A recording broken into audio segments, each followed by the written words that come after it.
लोक म्हणतात की व्यवसायासाठी भरपूर भांडवल लागतं. काय काय लोक 5 लाख, 10 लाख, 15 लाख असे वेगवेगळे गुंतवणूक करतात. माझं बैल तर छोटंसं युनिट आहे, एक 10 बाय 10 युनिट आहे.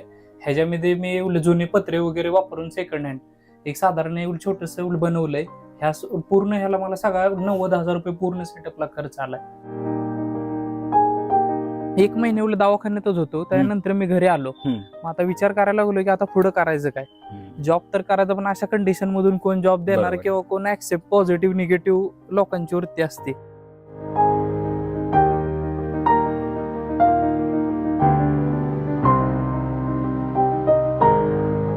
नमस्कार प्रेक्षकांनो, उद्योग भरारी परिवारामध्ये आपलं खूप खूप स्वागत आहे. आज आपण पंढरपूर शहरामध्ये आलेलो. इथे येण्याचं विशेष कारण म्हणजे गेल्या 4 ते 5 वर्षापासून प्रमोद शशिकांत छत्रे यांचा 2019 मध्ये काही कारणास्तव अपघात होतो आणि त्यानंतर त्यांनी या व्यवसायाला सुरुवात केलेली. संबंध महाराष्ट्रभरामध्ये फिरत असताना आपल्याला अनेक लोक आज व्यवसायाच्या शोधात दिसतात आणि प्रचंड बेरोजगारी आज आपल्याला पाहायला मिळत आहे. परंतु अपघात झाल्यानंतर स्वतःच्या पायावर उभा राहून स्वतःचा एक मोठा व्यवसाय केलेला आहे आणि या ठिकाणी तयार केलेला प्रोडक्ट संबंध महाराष्ट्रभरामध्ये अगदी पुणे, मुंबई त्या ठिकाणी ते विकतात. अशा प्रकारचे व्यवसाय जर उभा राहिले तर बेरोजगारी मात होईल आणि आपण स्वतः उद्योजक म्हणून ही समोर येतो. तर आज आपण त्यांच्यासोबत चर्चा करणार आहोत. एकंदरीत हा व्यवसाय त्यांनी कशा प्रकारे सुरू केला आणि त्यांची यशोगाथा, संघर्षगाथा आपण आज त्यांच्या तोंडून जाणून घेणार आहोत. तर चला मग करूया सुरुवात. माझं नाव प्रमोद शशिकांत छत्रे, राहणार पंढरपूर, जिल्हा सोलापूर. सर, आता आपण मला जसं सांगितलं तुम्ही एक उच्च शिक्षित आहात आणि विशेष म्हणजे BSc टॉपर आहात. आता हा उद्योग सुरू केलेला आहे आपण. सर, काय प्रेरणा मिळाली आणि कशा पार्श्वभूमीने हा उद्योग सुरू केलेला आहे? जो माझा व्यवसाय होता पारंपरिक पद्धतीने होता. आई वडील करत होते, पण शिक्षण पूर्ण करत असताना ऍक्सिडेंट झाला.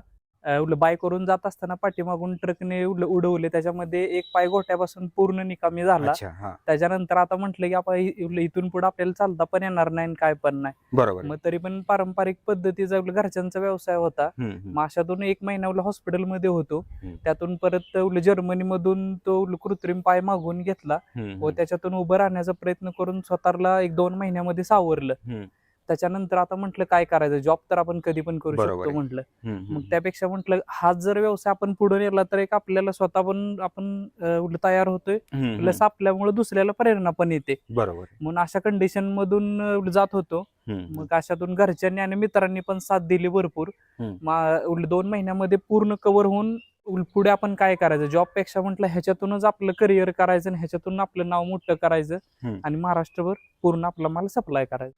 म्हणजे याच्या अगोदर तुमचे घरचे हा व्यवसाय करत होते? हा, अगोदर करत होते, पण हाताने करत होते पारंपरिक पद्धतीने, साधे सिंपल आपलं जसं त्यांना ऍडजस्टमेंट होते ते. एक साधारण ते दिवसाला 10 किलो 20 किलो अगरबत्ती वगैरे बनवत होते हाताने. जे जुनं होतं त्यातून काहीतरी एक नवीन, बाबा कसं जुन्या उदबत्तीला अगरबत्तीला आकार नव्हता, म्हणजे एक प्रॉपर होती एक मसाला काढीसारखी. आपण म्हटलं की बाबा काहीतरी एक नवीन टेक्नॉलॉजी आणून मशीन वगैरे आपण अगरबत्ती बनवूया व्यवस्थित आणि मार्केटिंग चांगलं होईल की आपली कंडिशन असे, मग आपल्यामुळे अजून 2 जणांना कोणाला रोजगार मिळवता येईल. मग त्यामुळे मग सुरुवात केली हळूहळू. आता घरचे तुमचे जे अगोदर बनवत होते ते किती प्रकारात अगरबत्ती बनवत होते? ते एक साधारण 2 प्रकारचे बनवत होते. ते कुठले प्रकार होते? ते साधे आपले एक साधे काढे सिंपल. बरं, तुम्ही आता आल्यानंतर काय काय बदल केला व्यवसाय? मी ह्याच्यामध्ये सुरुवातीला काडी जी होती ती ओबडधोबडची काडी होती, ती गोल काडी केली आणि एक चायना काडी जी म्हणून आपण बाहेरनं जे मागवतो त्यातून मग आपण ते काडी पहिल्यांदा सरळ केली की गोल काडी अगरबत्ती.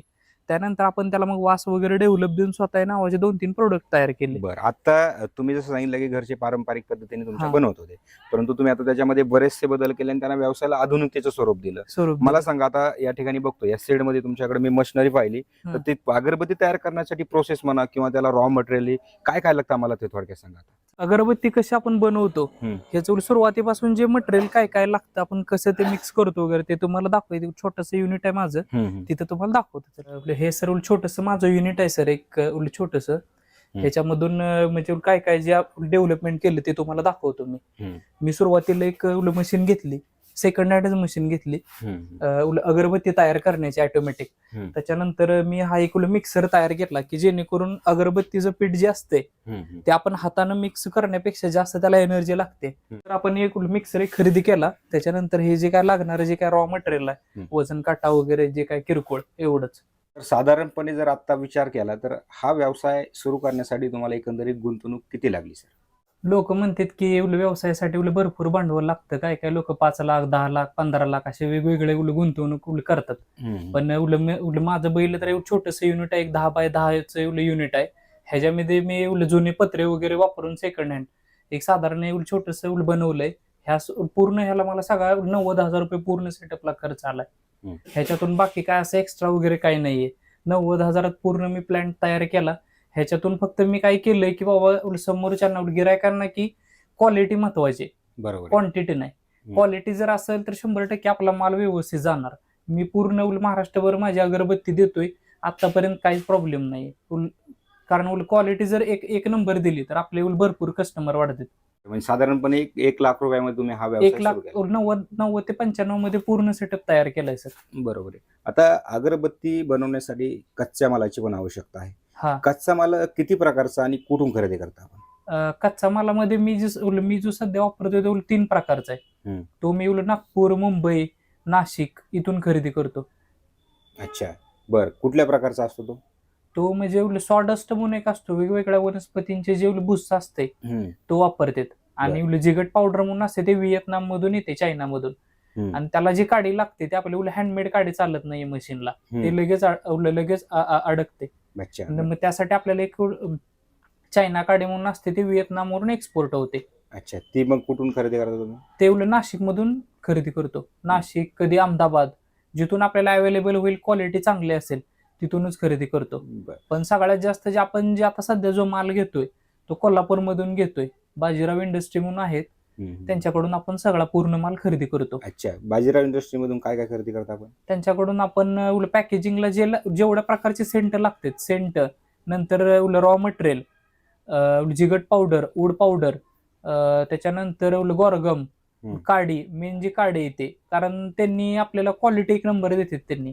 आणि रेट बाबतीत पण त्यांचं कॉम्प्रोमाइज आहे. आणि त्यांचं आपल्याला पूर्ण मशीन पासून ते मॅन्युफॅक्चर पर्यंत भरपूर सपोर्ट आहे त्यांचा आपल्याला. बरोबर. म्हणजे मशीन तुम्ही तिथूनच खरेदी केली? हा, बाजीराव अगरबत्ती तिथूनच आपण खरेदी केली, कोल्हापूरमधून. बर. आता अगरबत्ती तयार करण्याची जी एकंदरीत पूर्ण प्रोसेस आहे, कशा स्वरूपाची आहे सर? सुरुवातीला सर आपण डस्ट पावडर घ्यायची. अच्छा. डस्ट पावडर घेऊन त्याच्यामध्ये जिगट पावडर ऍड करायची. मग ह्याच्यामध्ये ठराविक प्रमाणात पाणी टाकायचं. म्हणजे एक साधारण 1 किलोला 600 ग्रॅम वगैरे. अच्छा. असं आपण ते पाणी घेतल्यानंतर जे मिक्सर असते त्या मिक्सर मध्ये हे करायचं. आपण ते हाताने पाठीमध्ये पण करू शकतो. समजा एखाद्याचं किती 5 किलो 10 किलो प्रोडक्ट आहे, त्यांना करायचं तर ते हाताने पण करू शकतात.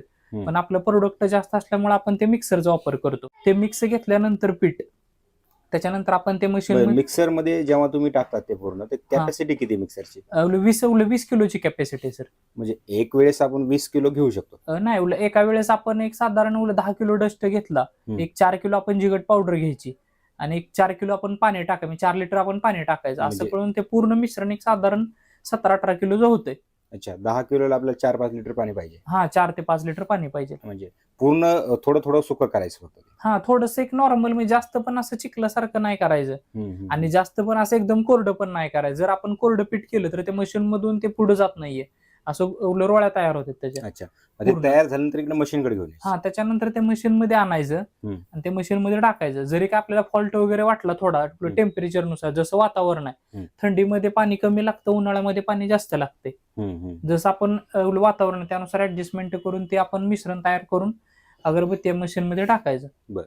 प्रति तास किती किलो पर्यंतची आपल्याला अगरबत्ती किंवा क्वांटिटी कशा पद्धतीने निघते? जर आपली काडी जर चांगली असेल अगरबत्तीची, चायना काडी, ह्याच्यामध्ये काडीमध्ये पण घाण भरपूर असते, ते आपण नीट व्यवस्थित साईडला काढून जर आपण तयार केली तर एक साधारण आपण तासाला 14 ते 15 किलो अगरबत्ती काढू शकतो आराममध्ये. बरं. आता तुम्ही या ठिकाणी किती प्रकारच्या अगरबत्त्या तयार करता? मी आता सध्या इथं 2 प्रकारचे करतोय. एक आहे ते लोबन अगरबत्ती आणि एक आहे ते ब्लॅक अगरबत्ती. ब्लॅक अगरबत्ती करण्यासाठी ब्लॅक प्रीमिक्स नावाचं एक सेपरेट प्रीमिक्स भेटतं. ते फक्त प्रीमिक्स आणायचं, त्यात पाणी टाकायचं आणि डायरेक्ट मशीन मध्ये टाकायचं. ब्लॅक अगरबत्तीला जास्त काय प्रॉब्लेम येत नाही. पण जे व्हाईट अगरबत्ती किंवा जे लोबन अगरबत्ती, त्याला एक 3 ते 4 प्रकारच्या पावडर मिक्स करावं लागतात, त्यानंतरच मग ती अगरबत्ती बनते. पण ब्लॅक अगरबत्तीला काहीच प्रॉब्लेम नाहीये.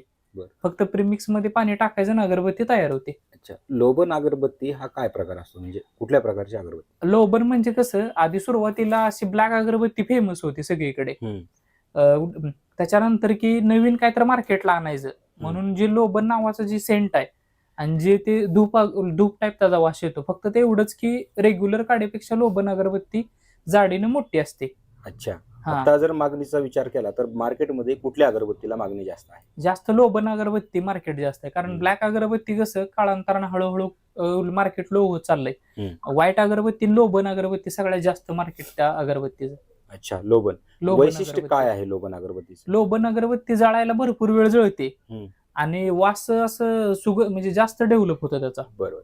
आता तुम्ही जर सांगितलं की तुम्ही क्वालिटीमध्ये कॉम्प्रोमाइज करत नाही, हा. क्वालिटीमध्ये कॉम्प्रोमाइज करत नाही म्हणजे नेमकं काय करता? म्हणजे काय की आता बाकीचे कसं की बाबा अगरबत्तीला थोडासा सेंट देणार आणि क्वांटिटी अगरबत्तीच्या काड्यांची जास्त वाढवणार. आपण तसं नाहीये, पूर्ण अगरबत्तीला सेंट देणार, पूर्ण डिपिंग करणार अगरबत्ती. बाकीचे कसं की बाबा थोडं थोडं सेंट वापरणार, पण आपण पूर्ण अगरबत्ती डीप करणार, त्याच्यानंतर आपण अगरबत्ती लावणार, ते प्रॉपर कमीत कमी पाऊण तास तरी जळली पाहिजे. अच्छा, म्हणजे एक अगरबत्ती आपली पाऊण तास तरी जळली पाहिजे. अच्छा, 1 तास तर आहे, पण एक लिमिट आपण पाऊण तास तरी कमीत कमी जळाली पाहिजे. तयार जी झालेली अगरबत्ती असते ते आपण 2 प्रकारे वाळवू शकतो. एक तर आपण ते ड्रायरला लावू शकतो लाईट वरती, नसेल तर आपण ते उन्हामध्ये पण ठेवू शकतो. पण उन्हामध्ये जर ठेवली अगरबत्ती एक साधारण 3 ते 4 तासामध्ये पूर्ण ते ड्राय होते. आणि जर आपण ते जर ड्रायरला लावली तर त्याला एक साधारण 10 तास तरी लागते वाळायला. त्यामुळे सध्या कसं उन्हाळा वगैरे असते, त्यामुळे अगरबत्ती फास्ट मध्ये वाळून निघते आणि पॅकेजिंग आणि लगेच ते आपल्याला सेल पण करता येते फास्ट मध्ये, म्हणून शक्यतो आपण उन्हामध्येच वाळवतो. सर, आणखीन एक महत्वपूर्ण प्रश्न आहे, कारण तो अनेक उद्योजकांच्या समोर असतो. तो म्हणजे एकंदरीत आपण प्रॉडक्ट क्वालिटी पूर्ण केला आहे, गुणवत्तापूर्ण आहे, परंतु मार्केटमध्ये त्याला सुरुवातीला तुम्ही कशा प्रकारे घेऊन गेलात किंवा कसं सांगितलं तुम्ही की आमच्याकडे क्वालिटी प्रॉडक्ट आहे, तुम्ही कसं निर्माण केली ही बाजारपेठ? सुरुवातीला मी स्वतः फिरलो, मी भाऊ वगैरे जाऊन तिथं आम्ही लोकांना पटवून दिलं की बाबा तुम्ही दुसऱ्यांचा पण प्रोडक्ट बघा आणि आपला बघा, तुम्हाला जे आवडेल ते प्रोडक्ट करा. आपण लोकांना पहिल्यांदा सॅम्पल दिलं, त्यांनी लावून बघितलं, वापरून बघितलं, खरंच त्यांना ती क्वालिटी आवडली. त्यांनी म्हटलं की तुम्ही क्वालिटीमध्ये कॉम्प्रोमाइज करू नका, तुमची क्वालिटी आम्हाला आवडली, तुमचं जे अगरबत्तीचं जे सुगंध आहे ते उलट टिकून राहतंय 3 महिने, 4 महिने, 5 महिने तुमच्या अगरबत्तीचा वास राहतोय. त्या फक्त ह्याच्यामुळे आपण विचारत गेलो, लोकांना क्वालिटी आवडली, त्यामुळे लोकांनी आपल्याला पसंती दिली आणि कस्टमर वाढत गेले. बरं. आता जर विचार केला तर आता कुठे कुठे सप्लाय करता आपण? सध्या आपण सगळ्यात जास्त म्हटलं तर पंढरपूर, तुळजापूर, नंतर पैठण, मांढरादेवी. सध्या आपण पंढरपूर वगैरे सगळीकडे अगरबत्ती देतो. जी काही जेवढी महाराष्ट्रातले तीर्थक्षेत्र आहेत प्रत्येक ठिकाणी आपण अगरबत्ती देतो. आपले प्रत्येक ठिकाणी डिलिव्हरीची सोय, काय प्रॉब्लेम नाहीये. प्रत्येक ठिकाणी आपण घरपोच अगरबत्ती करू शकतो. जे काय पुणे, मुंबई वगैरे जे काय व्यापारी आहेत ते आपल्याकडून पण घेतात अगरबत्ती, त्यांच्या इथून होलसेलमध्ये काय प्रॉब्लेम नाही. म्हणजे आता तुम्ही रिटेलमध्ये देता का होलसेलमध्ये? होलसेलमध्ये देतो, रिटेल म्हटलं रिटेल देतो, दोन्ही पण. जसं कस्टमरची रिक्वायरमेंट आहे, एखाद्या कस्टमरला 10 किलो पाहिजे असतं तरी त्यांना आपण 10 किलो देतो, एखाद्याला 5 किलो, 100 किलो, 200 किलो, जसं त्यांना फ्लेवर पाहिजे, अगरबत्ती पाहिजे, पांढरी, मसाला, कोणती, जी त्यांच्या सोयीनुसार आपण त्यांना प्रोव्हाइड करतो. अच्छा, बरं. आपल्या क्वालिटीमध्ये काहीच नाही कॉम्प्रोमाइज. बरं. आता आणखी एक प्रश्न आहे की पॅकेजिंगचा. हा, बरं. आता ती पॅकेजिंग वगैरे कशी करता मग? ते पॅकेजिंग वगैरे घरामध्ये करतो, ते दाखवतो तुम्हाला. चला, सुरुवातीला सर ते पॅकिंग जे आपण घेतोय ते ह्याच्यासाठी लागणार आपल्याला जिलेटिन चांदी नावाचं एक असतं आणि लेबल नावाचं एक प्रकार असतं. हे जे असतं हे साधं पॅकिंग, गोल पॅकिंग म्हणून असतं, रॅपिंग पॅकिंग. ह्याच्यामध्ये दुसरं म्हणजे जे आपलं एक प्रोडक्ट आहे ते पंढरनाथ अगरबत्ती म्हणून स्वतःच, ते आपलं स्वतःचं मॅन्युफॅक्चर बॉक्स आहे स्वतःचा एक, ते बॉक्स मधून आपण ते पॅकिंग करतो. त्याच्यामध्ये ब्लॅक अगरबत्ती असते 415 ग्रॅम मध्ये, ते आपण आहे पॅकेजिंग, ते पण तुम्हाला दाखवतो. सध्या जे आहे ते तुम्हाला रॅपिंग पॅकिंग दाखवतो. काय कुठला प्रकार म्हणजे त्याला? रॅपिंग म्हणजे गोल गोल रॅप करायचं, रॅप. बरं. मग कुठलं कापड यूज केलेलं? त्याच्यामध्ये जिलेटिंग नावाचा पेपर आहे, पिवळा प्लास्टिक, जिलेटिंग नावाचा. त्याच्यामध्ये आपण हे प्लेन असतं, फक्त पिवळा कलर असतो. अच्छा. हे फिनिशिंग याच्यामध्ये पिवळा पण असतो, लाल पण असतो आणि पांढरा पण असतो. बरोबर. मग आपला जे लागतो ते आपल्याला पिवळा लागतो. अच्छा. मग हा सुरुवातीला एक पिवळा जिलेटिंग पेपर घ्यायचा, जिलेटिंग पेपर एक घ्यायचा. ह्याच्यामध्ये नंतर एक लेबल, एक तुम्ही कोणत्या पण ब्रँडचा लेबल यूज करू शकता. हा आमच्या ब्रँडचा आहे म्हणून मी स्वतः लेबल यूज केलं, हनुमान छापचंदनी. हनुमान छाप चंदनी. त्याच्यानंतर हा चांदी म्हणून एक पेपर आहे, अच्छा. त्याला ऍक्च्युली सिल्वर पेपर म्हणतात, हम्म. पण आम्ही म्हणताना चांदी पेपर असं म्हणतो त्याला. हम्म. त्याच्यानंतर रद्दी घ्यायची, म्हणजे आपलं पेपर. त्याच्यानंतर आपण जे अगरबत्ती आता वाळवून आणलेली ते रॅप केले आपण 400 ग्रॅम मध्ये, 400 ग्रॅम 200 ग्रॅम. नंतर म्हणजे आपल्याला जसं समोरच्यांची रिक्वायरमेंट त्या पद्धतीने आपण पॅकेजिंग करायची. 100 ग्रॅम 200 ग्रॅम 400 ग्रॅम 500 1000 हा आपण 400 ग्रॅमचा घेतलेला आहे. त्यानंतर हे फक्त ह्याला हे पूर्ण रॅप करायचं. नंतर हे ज्यावेळेस आपण पॅकेजिंग करतो त्यावेळेस हे चिकटवण्यासाठी सोलेचे नावाचे एक प्रकार असते, लिक्विड असते, ते आपण त्या पद्धतीने आपण ते वापरून अगरबत्ती पुढा चिटकवतो. याच्यामध्ये साधारण 400 काड्या असतात 400 ग्रॅम मध्ये. 400 म्हणजे आपण कस्टमरच्या रिक्वायरमेंट नुसार ते कस्टमरच्या जर एखाद्या कस्टमरला 200 ग्रॅम पाहिजे असेल तर 200 ग्रॅमचा पुडा बनवून देतो. एखाद्याला जर समजा म्हटले 500 ग्रॅम तर 500 ग्रॅमचा पुडा बनवून देतो. ही एक पद्धत आहे पॅकिंगची. त्याच्यानंतर आणखी कुठल्या पद्धती आहे? दुसरा एक आहे आपलं की म्हणजे स्वतःच्या नावाचं ब्रँडिंग बॉक्स आहे एक. ते बॉक्स मध्ये फक्त अगरबत्ती टाकायची आणि बॉक्स पॅकिंग करायची, ते पण आपण दाखवूया नंतर. चला बरं, ओके.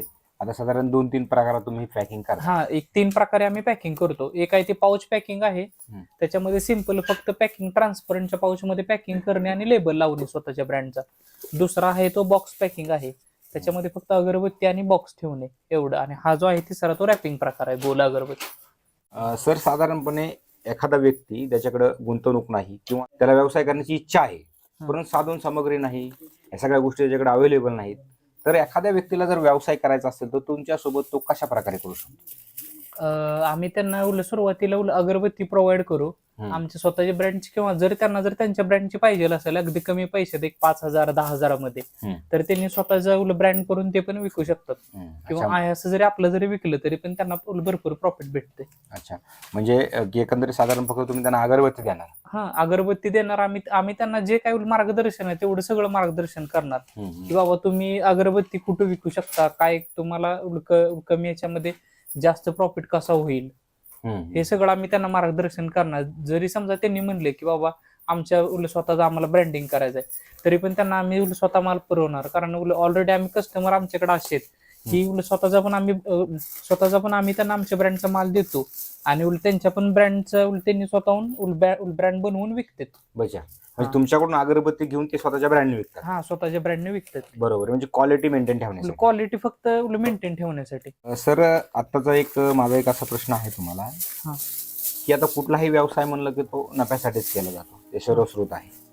आता या व्यवसायाचा जर विचार केला तर साधारणपणे एक महिन्याला म्हणा किंवा एक आर्थिक वर्षामध्ये आपलं उत्पन्न किती?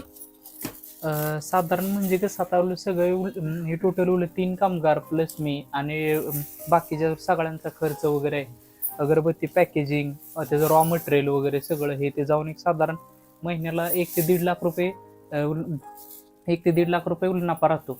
ह्याच्या व्यतिरिक्त पैशापेक्षा समाधान ह्या गोष्टीचं आहे की आपण स्वतः काही सुद्धा करू शकत नव्हतो. एक वेळ अशी कंडिशन होती, आपल्यामुळे 3 जणांना रोजगार मिळतोय, ह्याच्यातच समाधान आहे. विषय पैशाचा नाहीये. पैशापेक्षा माणुसकीला महत्व आहे की आपल्यामुळे 3 जणांना रोजगार भेटतो. तर प्रेक्षकांनो, आता आपण प्रमोद छत्रे सरांसोबत जी चर्चा केली की यावरून एक लक्षात येत आहे की आयुष्यात माणसाला कुठूनही उभा राहता येतं, फक्त इच्छाशक्ती आणि जिद्द पाहिजे. त्यांच्या कर्तृत्वावरून आणि त्यांनी केलेल्या व्यवसायावरून आपल्याला लक्षात येतं, जिथे माणसाचं आयुष्य अगदी एक पाय पूर्णपणे निकामा झाला होता, तिथून पुढचा हा त्यांचा पूर्ण प्रवास आहे. आणि आजचा जर विचार केला की ज्या वेळेला त्यांना असंच वाटत होतं की मी माझ्या आयुष्यात कुठेही बाहेर जॉब करू शकत नाही, आणि एक वेळ तर असा त्यांच्या डोक्यात विचार होता की आत्महत्या करावं आणि आपलं जीवन संपावं, अशा परिस्थितीवर मात करून त्यांनी हा व्यवसाय उभा केला. आणि व्यवसायच उभा केला नाही तर 4 ते 5 व्यक्तींना त्यांनी या ठिकाणी रोजगार देऊन चांगली आर्थिक समृद्धी, आर्थिक संपन्नता या व्यवसायातून त्यांनी साधली आहे. आपल्याला तर 2 हात आहेत, पाय आहेत, आपण काहीही करू शकतो. त्यामुळे अशा प्रकारच्या यशोगाथा, प्रेरणादायी कथा आपण आपल्या चॅनलवर घेऊन येत असतो, जेणेकरून तुम्ही एखादा नवीन स्टार्टअप सुरू करू शकाल. तर थांबूयात मित्रांनो, आज इथेच. भेटूयात पुन्हा एका नवीन उद्योगासोबत, नवीन व्हिडिओसोबत. तोपर्यंत धन्यवाद.